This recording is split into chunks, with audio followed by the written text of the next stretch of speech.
The next and last speaker step is underway, and I had some progress on some subwoofers and other things too. Getting closer and closer.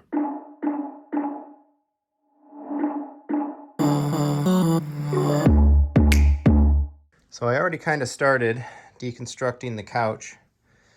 Amazingly, my wife sits over there. I usually sit about right here. The kids often sit right here. Anybody have a guess where the most popcorn was in the couch? Basically a bowl of popcorn over on this side under that cover. But I yanked all the covers off. I pulled the rug back. This is going to be the most precarious part because we're talking about the in-ceiling speakers. So as soon as I start cutting up there, dust is going to fall everywhere. I've got a handful of plastic coverings to put over the couch. I was considering the option of perhaps waiting to put the tops in until I maybe decided on the chairs, and I would take the couch out, and in between the couch being gone in the same day or the next day and the chairs coming in, that would be the perfect time to go ahead and cut the tops and run all of that. But I have this big utility ladder, and wouldn't you know it, it fits right over the couch. So I can get to the ceiling just fine with the cushions and everything out of the way. I'll drape coverings over everything that matters.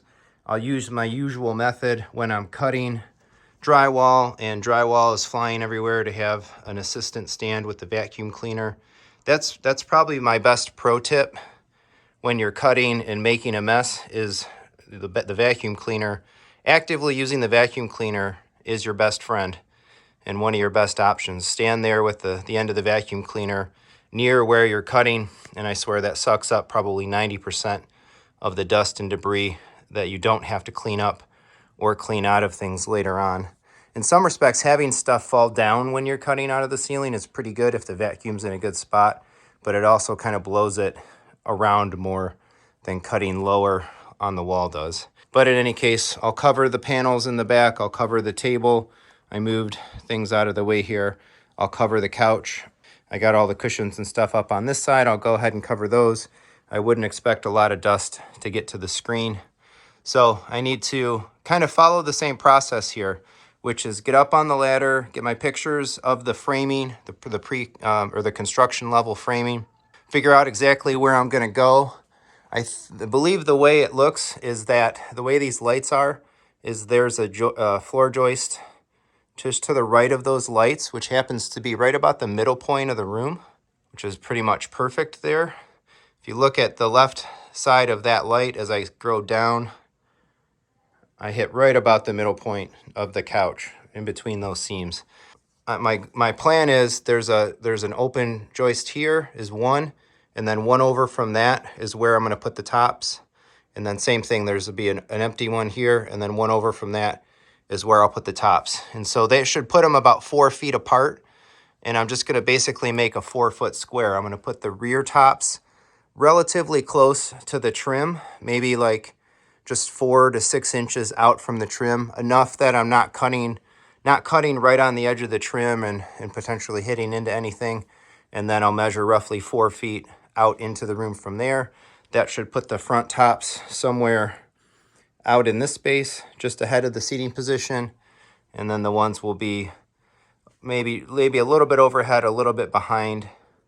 And I think that'll work great. Technically speaking, I'll have to experiment with the Anthem settings and so on. If the ones in the back are technically right more over the couch, I don't know if I would be better off setting them, say in the processing, to be top middles rather than top rears, even though I only have 4. But I don't think you can really have one a middle technically, unless you have 6. So I thought about maybe some additional tops in the back there. I do have this soffit right where the projector is hanging down from, and conceivably I could have a really good setup to have front tops, mid tops right over the couch, and then rear tops in that soffit. But that soffit is not really accessible like the ceiling sections will be. It's not likely a really good spot to be expecting to put speakers. Our mechanical room, again, is on the other side of that wall right there. We have a geothermal HVAC system, and the lines that go out into the backyard pumping the fluid for our heating and cooling run through this soffit. There's some HVAC ducting in this soffit, and I want to stay out of that soffit. So the speakers will be a little more directly overhead. So I'm getting this started here on Friday night. I was originally planning to do this Saturday, start it and hopefully get it done through the early morning and afternoon on the Saturday, but circumstances allowed me some individual free time, and so I'm jumping right on this to do everything I can. All right, so I covered up my cutting area, covered up the whole couch, and panels and stuff in the back there, and I marked the floor joists. This is definitely a measure 3 times to cut once scenario, because I've already second guessed where exactly I want to go and which channel I want to go in. And I was originally thinking I was going 2 floor joist sections over from the one the recessed light was in. I was actually looking to go 2 sections from the joist itself, which means we would put a speaker here and a speaker here, not over here. And that changes things significantly. It's still pretty equidistant, so if I'm in between the double piece of tape and the single piece of tape, I'm going to be right over the second seat, essentially. The middle sweet spot. Even if we switch to chairs, there'll be the middle chair here, the second seat, probably about here, and then a third seating position over here. The wing seats on the outside with the chairs, or even on the sofa, will be outside the Atmos envelope. That's okay. And over here, we've got this second channel. I marked an extra piece of tape to the right than I did to the left. I didn't need to do that. But if we come right down here, again, we're right in that second seat. So the sweet spot will have Atmos envelopment to the left and the right. The other seats will have it a little bit more kind of biased to them. But this is another situation where I didn't plan this room. The room wasn't built for this. I'm doing the best that I can with the space and the logistics that I have to work in. And that's really what you need to do a lot of the time in home theater. It's really trade-offs. I'm used to that as an engineer. I make trade-offs or direct my teams to make trade-offs every single day. No decision usually has everything that you want. You got to give up something to get something. So in this case, I'm giving up a little bit maybe in terms of positionings. When I had my heights, they were definitely wider, about right there and about right there. They were heights. They weren't directly overhead. They were on mounts hanging off the wall. And I was very much afraid of getting some more subwoofer power in here and shaking those speakers off their mounts. Where in this case, I'm gaining so much in the way of cleanliness of the installation, seamlessness of the integration. Still the better performance, I think, with the speakers overhead than the heights. And of course, arguably better speakers in terms of the 1,000 rounds than the Aria bookshelves in terms of materials and that sort of thing. The other thing that I'm finding is that some of these floor joist sections are pretty small. They're not really 16 inches on center. By the stud finder, I've only got about a little more than 12 inches between these. And that other section over there is a little bit tighter as well, which leads me to my future thought potentially, which was to take the IW6s and put those in the ceiling. So I'm essentially what I'm arriving at is the idea that this really, for this room, might be my end game. I don't know. Once I get this all set up and calibrated and I'm in here listening to it, I think it's going to be quite awesome. I don't know that I need really, that I need to feel a need to put Utopias in the front. I don't know that I really need to feel a need to put any bigger speakers back here. And I don't know that I really need to feel a need to put any bigger speaker in the ceiling than the 8-inch rounds. I think I'm going to fill this space with a whole lot of awesome sound in really good positions, with really good speakers and really great materials. And I can be happy with this for a long time. My wife was laughing at me the other night saying, yeah, in 4 years, you're going to pull all these speakers out of the walls and you'll be putting them in the room again. And I don't know, famous last words, but I don't know that I see that happening. So I think I'm ready to mark the templates, get this all set to go, and keep forging ahead in the next step. All right, so we're ready for some Atmos speakers. Just cut the 4. Got about 5 feet of spacing from the top fronts to those top rears. and about 4-ish feet of spacing side to side. I saw a bunch of recommendations that 5 foot is a good kind of distance, minimum distance-ish for those types of speakers, so I could do it front to back, but not side to side because I was limited by the joists, the floor joist up above. Once we started cutting from the ceiling, man, it's just a mess. Dust goes everywhere, so much more than cutting lower or cutting off of a wall. So I draped a little rag over the front of the projector there, trying to keep the lens clean. Got all this stuff covered up. Super pro tip, I think I mentioned this before, but it certainly worked again. When you're cutting drywall, have an assistant, get your vacuum cleaner, and have them hold the tip of that vacuum cleaner wand up by where the cutting is being done. And you'll suck up, I don't know, the better part of all of that debris flowing out of those holes. I think it works really great, and it helps to really nullify the mess. I didn't have any trouble.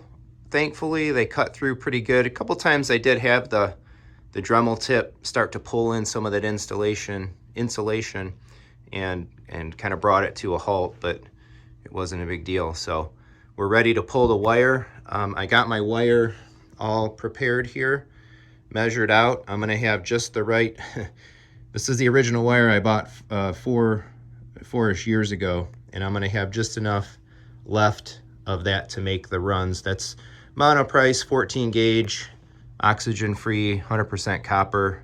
Pretty good. Someday maybe I'll upgrade the speaker wires, but this is functional for the space. I only need about 30-foot runs of wire to get from the rack, from the amplifiers to these speakers. 14 gauge is good enough for that, but we'll see. I did put the covers on. One of the nice things about these Focal speakers, if you can see there, they come with these plastic covers. They're basically dust and paint covers. Pretty nice, so I went ahead and put those on just to keep any of the floating dust out. And then another thing that I really like in here, I don't know if I've mentioned this in another video before, back in the corner there, that's a Honeywell, like HEPA quality air purifier. I want to say it was like, or air cleaner. It was maybe $100, $200 at most. I bought it a while ago at Best Buy. I leave that in here all the time because this room has closed doors. It stays closed. I don't want the cats getting in here. And so it gets a little stale. HVAC blows in air and dust and whatever, but it doesn't necessarily pull it out very well. So I leave that running on low basically all the time when we're not in the theater space, but it's proving really nice for this project. I'm basically putting it on turbo mode. I have it off right now just to not have the noise while I'm recording. It's pulling, it already pulled just from making these cuts, leaving the room for a little while. Actually did the Vlog 1 premiere. That's kind of how far apart I am in real time versus publishing to the channel. But just in that 20 minutes or so, you could see the drywall dust floating around in the air from the lights, and 20 minutes of running that on turbo mode coming back in here, and there's really not a lot of particulate in the air. So that does a great job. If you have a theater space, closed door, locked up, particularly in a basement, I think I would really, really strongly recommend something like that. Maybe I'll do a dedicated video on it to call it out a little bit more. But I leave it out of sight. Normally it's right here behind the couch. I just moved it out because we had ladders and we were cutting back there. But it stays just right behind the couch. You don't even see it. You don't know it's here. I did have it in the front of the room before, but I didn't like looking at it. That was kind of stupid. But back here behind the couch is perfect. So I'm gonna go ask my wife for a little bit more help. We're gonna pull these cables through and get these actual speakers installed. And there are some subwoofers arriving today. Very, very excited. All right, successfully pulled the wire through. That was surprisingly easy. The fish tape worked great. I was in one room, my wife was in the other. Pretty much flawless operation. This one stuck a little bit. I think there was a little bit of insulation. Let's take a look in the room. There's our wires, all nice, hanging out of the ceiling. So I'm gonna pull these through to the rack first, get them terminated on all of those proper lengths, and then that way I'll know exactly what I need at the rack, and then cut the remainder off in here, wire them up to the speakers. And we are wired on the rack side. There's the top rights coming through the hole along the corner of the wall there, the hole for the top lefts, and then I ran them kind of around and behind my big old mess of wires and through some of the same loops, but I kept them as the duos down the wall here until they merge in with the rest of the speaker wire, and then spider off into their amp location. So here's the rights, here's the lefts, nice and clean, not touching anything. Time to install the speakers. All right, there we are. 8 Focal 1000 series speakers in. There's the 4 in ceiling ICW 6s, all as lined up and so on as I can get them. Went ahead and put the covers on the IW 6s. I don't mind a little bit of white. The white trim is in the room. It actually kind of plays off of that a little bit, and it makes the speakers stand out with the Focal badges. But I'm not going to be painting today. I want to get the room functional. I'll take them down potentially to paint, but for now I'd rather have the covers on white than not have the covers on at all. So that all went in pretty smooth. It was actually very hard to click.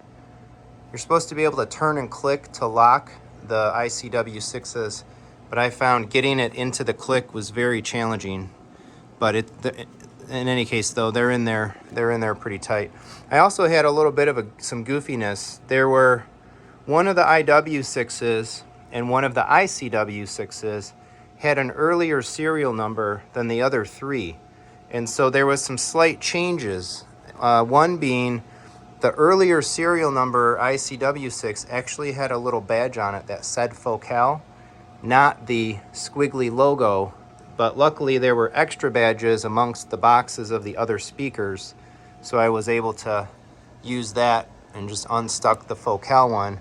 And then for whatever reason on the IW 6s, 3 of the 4 grill covers came out of the box with the badge on and one didn't, and I don't exactly know why that was the case, but whatever. In any case, at least now we know they come off fairly easily. And so I was wondering about that in terms of painting. I don't want to paint the badges, so if I do paint the grills, I just pop the badges off, paint, and then re-stick the badge on over top of it, which might actually look cool because the silver I think might stand out against the black a little more than the white.